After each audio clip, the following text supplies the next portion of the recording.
Pabiyaheng Davao Oriental ang inyuhang kalaray. Naa sa 5 to 4 hours ang biyahe diring dapita pero okay lang. Kay sulit man kaayo ang area. Unya silingan nato ang Jacobets Resort. Diri Govjin. So wala pa mi nakatugon ana amo asa nang gi relax among sarili diri dapita.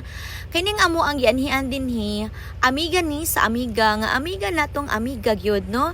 Mo na nga malipayon ka ita nga nating mga amiga nga napud siya amiga nga pwede anytime makaanita diri sa ilahang area og siya lang iyang ipaabot.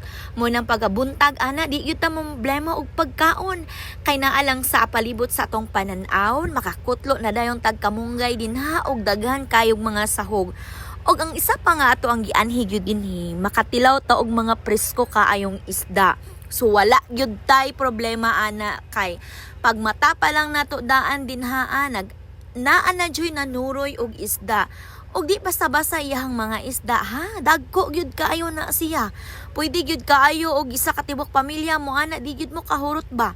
So kay taod-taod man gyud mi ani nga mo puyo din mo puyo jud no. Taon man pud mi dinhi so kwaon jud na tanan para naatay pamahaw panyuod to og panihapon.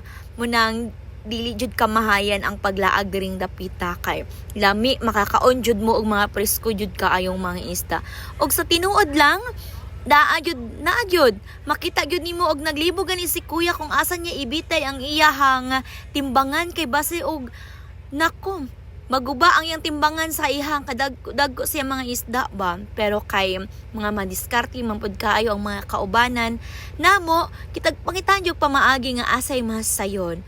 O nya gitimbang na din ha kay para mahibal-an na og pila tanan ang mahalin ana ni kuya og malipay pud kay si kuya kay napalitan jud siya no sa iyahang mga kinugi nga kinuha didto sa kuam sa lawod mo nang paghuman ana na prepare na dayon din na sa atong maabtikon nga mga tigdok-dok din ha sa taga-desisyon mo nang na-desisyonan gyud ang ato ang paglaag no. So mao pa lang gyud ni ang kuan ha umpisa sa mga recipe sa amo ang kaon dinhi kinagdali man na ay mga sugba din ha og kinilaw og picture.